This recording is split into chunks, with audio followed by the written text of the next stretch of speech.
Alors, je ne sais pas s'ils mettent de la protection solaire. En tout cas, ils aiment lézarder au soleil, les lézards. Je ne sais pas s'ils utilisent des autobronzants. Ils ont l'air d'avoir une peau tout à fait adaptée, une peau épaisse.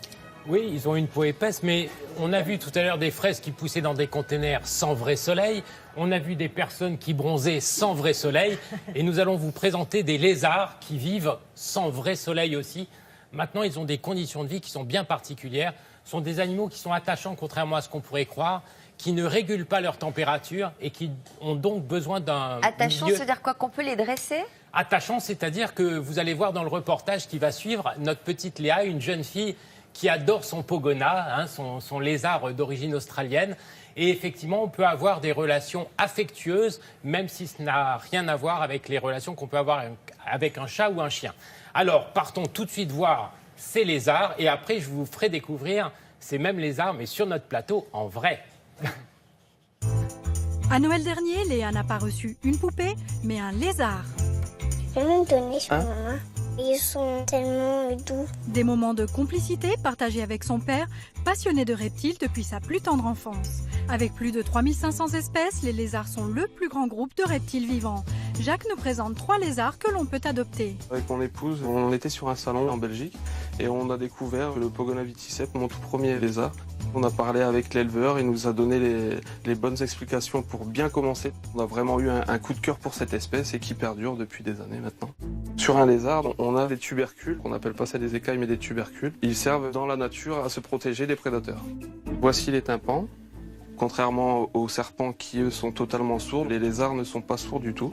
Pour prendre soin d'un lézard, le premier paramètre essentiel est la température. Les reptiles sont des animaux à sang froid. Ils ont besoin de chaleur extérieure afin de se réchauffer. Il faut un point chaud obligatoire à 45 degrés, un point froid à 30 degrés au sein du même terrarium. Et la nuit, on va descendre à 22-24 degrés, à peu près pour toutes les espèces. Et certains lézards ont besoin de lampes UVB permettant l'absorption du calcium dans l'organisme. Pour l'habitat, rien n'est laissé au hasard. Selon l'espèce, ils vivent en milieu humide ou sec. Le Pogona viticep est un animal qui est originaire d'Australie, qui a besoin d'un type de terrarium désertique. Il a la particularité également d'être omnivore. À la taille adulte, on va lui donner 80% de végétaux et 20% d'insectes. Autre espèce, le gecko léopard. Il vit aussi en milieu sec, mais il est 100% insectivore. Il mange divers insectes, vers de farine, un peu de grillon, un peu de criquet. Il a besoin également d'un petit bac de calcium, comme vous pouvez voir là, où il va venir naturellement le lécher lui-même. Une coupelle d'eau aussi. Voici le caméléon casqué, originaire du Yémen. C'est un animal qui a besoin de zones très humides. C'est pour ça qu'on les maintient dans un flexarium. C'est très bien ventilé pour l'animal et surtout ne pas les mettre dans un terrarium vitré. Il a besoin de pulvérisation quotidienne 3 à 4 fois minimum par jour. Et Jacques met un point d'honneur à conseiller ses amis qui débutent. Jean-Philippe s'est vite attaché à ses petits pensionnaires. Quand on aime, c'est pas compliqué. Après, c'est sûr qu'il faut se renseigner sur l'espèce pour pouvoir lui apporter tout ce qu'il faut. C'est pas du tout pareil qu'un animal de compagnie. On a des rapports autres. J'aime le regarder dans un semblant de décor naturel. Quand il chasse les grillons, par exemple, j'aime bien le regarder chasser, j'aime bien le regarder grimper. Et voilà, Coco. Il fait partie de mon appartement, de ma vie, et le jour où il sera plus là, ça me laissera un vide. Jean-Philippe surveille le poids de ses lézards et vérifie qu'aucun parasite ne s'installe sur leur peau. Des gestes essentiels pour leur bien-être. Jacques. Alors, Jacques est avec nous, spécialiste en reptiles. Il a de drôles de choses chez lui, dont des caïmans, je crois. Oui, c'est ça. Des gros Pour l'instant, pas très gros, mais ils pourront atteindre 1,50 m adultes. Ah oui, et ils sont sympas? Ça souffle au début, et puis après, petit à petit... Vous en avez combien? Pour l'instant, j'en ai qu'un. Et après, j'ai énormément de reptiles. On a à peu près 500 reptiles à la maison. Bon. Et là, on est en période de reproduction. Donc, en période de reproduction, on peut monter jusqu'à 1500 reptiles. Ok, c'est pas la peine de m'inviter chez vous. Quel lézard conseillez-vous pour les débutants? Un Pogona viticep, par exemple, ou un gecko léopard. Alors, le pogona, parce que chaque lézard a son habitat particulier, c'est important de le dire, parce que le biotope est fondamental. Le bonheur d'avoir un lézard, c'est d'avoir un biotope qui lui correspond. Le pogona, c'est cet animal-là que vous pouvez regarder.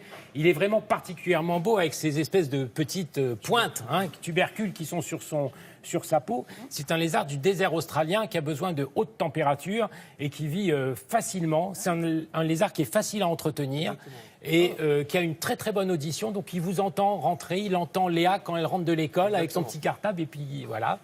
Et puis, il y a d'autres lézards qui sont, cette fois-ci, Alors, ça mange quoi? Parce que je vois des espèces de larves vivantes, là. Ça dépend des espèces. Le Pogona viticeps, par exemple, donc il va être végétarien à 80% à taille adulte et 20% d'insectes. Et c'est inversement, quand il est juvénile, c'est 80% d'insectes et 20% de végétaux. Comment vous le nourrissez? Vous disposez donc des insectes dans Voilà, une petite on nourrit poubelle? bien les insectes et puis après on propose les insectes directement, une fois qu'ils sont bien alimentés. Voilà, parce que l'idée, c'est que si les insectes sont bien nourris, du coup, le lézard sera donc bien nourri puisqu'il mange ces insectes. Et alors, comment vous nourrissez les insectes? Tout simplement dans une boîte à part, donc on leur met un petit peu de végétaux, suivant bien sûr les insectes différents qu'on propose. Les avantages et les inconvénients d'avoir ce type d'animal de compagnie? Les avantages, moi j'en vois des tas, bon je pourrais pas les citer, mais c'est vrai que c'est apaisant, c'est des animaux vraiment atypiques, donc voilà, on n'en croise pas partout, bon de plus en plus dans les animaleries, mais on n'en Ils vous croise font pas la fête quand vous rentrez du boulot? Non, bah, c'est des animaux très calmes, voilà quoi. Mais il vous détend. C'est ça qu'on peut, c'est la question qu'on peut se poser. C'est sympa d'avoir un animal de compagnie qui réagit à votre présence.